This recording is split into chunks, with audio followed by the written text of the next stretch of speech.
19. gadsimtā ļoti daudz sievietes mira tieši dzemdībās.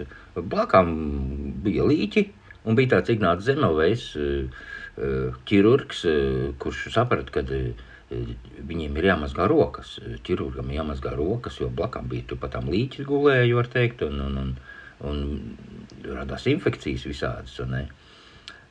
Bet jau 3500 gadus atpakaļ Mūzes, kad veda savu tautu ārā no verdzības, jau arī tad Dievs lika viņiem beigt tos aprakti jau tādā pašā dienā.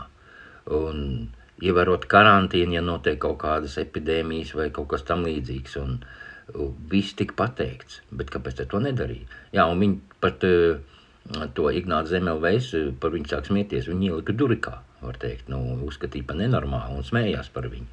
Un tiem vēl 100 gadus vēl joprojām cilvēki